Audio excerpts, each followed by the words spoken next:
এর মধ্যে সামান্য জল দেবো, অল্প একটু সামান্য।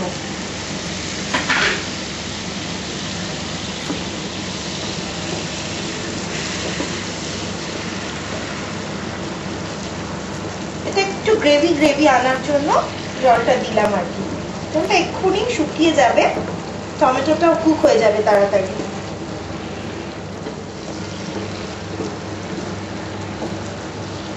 তোমরা কিন্তু অবশ্যই বন্ধুরা বাড়িতে ট্রাই করবে এবং আমাকে জানাবে তোমাদের রেসিপি পছন্দ হলো কিনা। আমি তোমাদের রেসপন্সের জন্য ওয়েট করে থাকি। দেখো টমেটোটা কিন্তু প্রায় গলে এসেছে।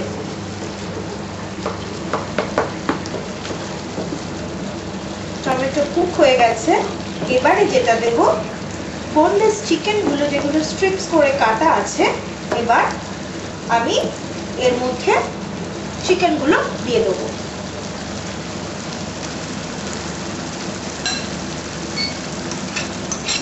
চিকেনটা আমি এর মধ্যে দিয়ে দিলাম।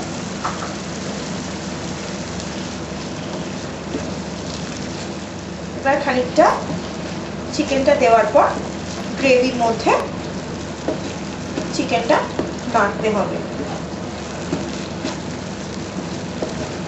যেহেতু চিকেনগুলো বোনলেস আর খুব সরু সরু স্ট্রিপে করে কাটা আছে, এটা কুক হতে খুব অল্প সময় লাগবে, খুব তাড়াতাড়ি এটা কুক হয়ে যাবে। ডিশটা কিন্তু খুব ফাস্ট তৈরি করা যায়, বেশি সময় লাগে না ডিশটা তৈরি করতে। গ্রেভিটা যতক্ষণ না শুকিয়ে আসছে আমি আস্তে আস্তে নাড়বো যাতে তেলটা ছেড়ে বেরিয়ে আসে আর কি। কষাতে থাকতে হবে এটাকে।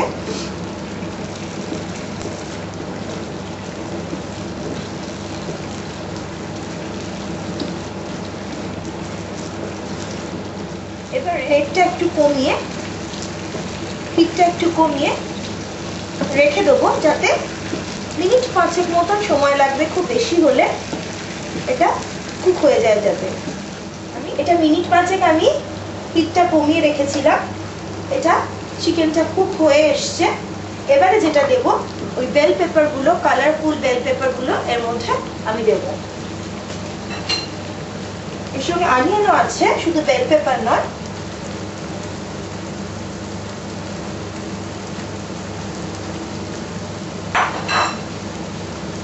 সমস্তটা আমি এর মধ্যে দিয়ে দিলাম। এটা দেওয়ার পর যেহেতু এটা ভীষণ কালারফুল, বেশিক্ষণ কিন্তু কুক করলে কালারটা নষ্ট হয়ে যাবে, তাই জন্য খুব অল্প এটা দেওয়ার পর মিনিট 4 তোমরা এটাকে একটু নাড়াচাড়া করে নেবে। খুব বেশি হলে 3-4 মিনিট, তার বেশি কিন্তু এটা রাখলে এই সুন্দর কালারটা চেঞ্জ হয়ে যাবে। তো আরো 3-4 মিনিট এটাকে একটু নাড়াচাড়া করে, নুনটা একটু তোমরা টেস্ট করে নেবে কতটা নুন দেবে, সিজনিংটা এখন কতটা লাগবে দিয়ে দেবে। যদি আরো লাগে, নুন আগেই আমরা দিয়েছি, যদি মনে হয় আরো একটু নুন লাগবে তোমরা নুনটা আরো একটু দিয়ে দেবে।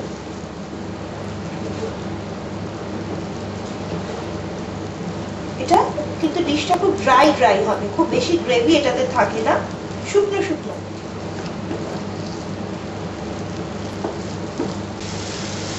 এটা মোটামুটি একটুখানি হয়ে গেছে, আর বেশিক্ষণ এটা নাড়ার দরকার নেই, কালারটা নষ্ট হয়ে যাবে।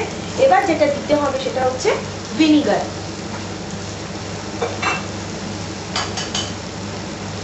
1 টিস্পুন মতো ভিনিগার এটার মধ্যে এবার দিয়ে দিতে হবে।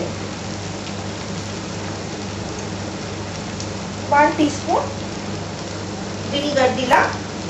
এবার দেব সুগারও 1 টিস্পুন লাগবে। এটার টেস্টটা টক ঝাল মিষ্টি একটা সব মিলিয়ে খারাপ হবে না বন্ধুরা, তোমরা ভয় পেও না। এত কিছু দিচ্ছি মানে যে খারাপ হয়ে যাবে জিনিসটা তা নয়। এটা খুবই ভালো একটা ডিশ, খুবই ভালো খেতে হয়। আমার মনে হয় তোমাদেরও এটা তোমরা যদি বাড়িতে ট্রাই করো ভালোই হবে। এগুলো দেওয়ার পর আর একটু নেড়ে নিয়ে এবারে ওপর থেকে ধনে পাতা, কোরিয়ান্ডার লিভস ছড়িয়ে এটা নামাতে হবে। খুব তাড়াতাড়ি হয়ে যায়, খুব ফাস্ট একটা ডিশ, তৈরি করতে খুব অল্প সময় লাগে, বেশি সময় লাগে না। হয়ে গেল আমার চিকেন ঝালফ্রেজি। এর মধ্যে ওপরে আমি ধনেপাতা ছড়াবো। ধনেপাতা উপর থেকে ছড়িয়ে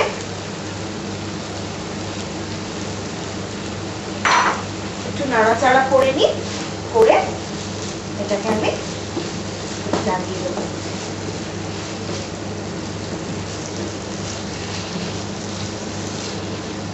আমার তৈরি হয়ে গেছে চিকেন ঝালফ্রেজি। তোমাদের এই ডিশটা কেমন লাগবে?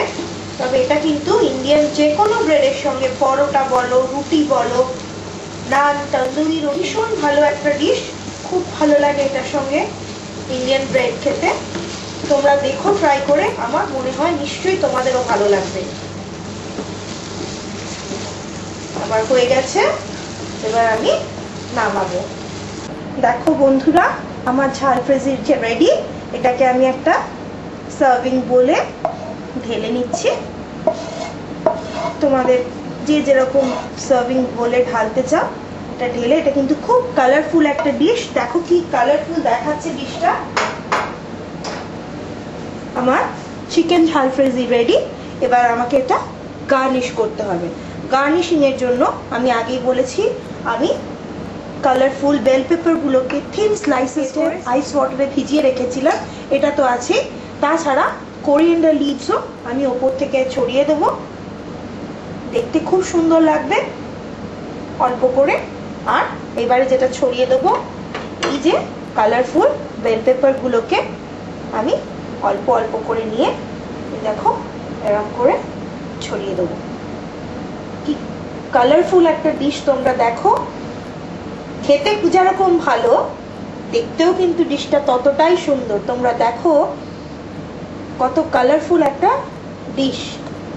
আমার মনে হয় তোমাদের এটা খেতেও অতটাই ভালো লাগবে যতটা কালারফুল দেখতে। তো বন্ধুরা, এই হলো চিকেন ঝালফ্রেজি।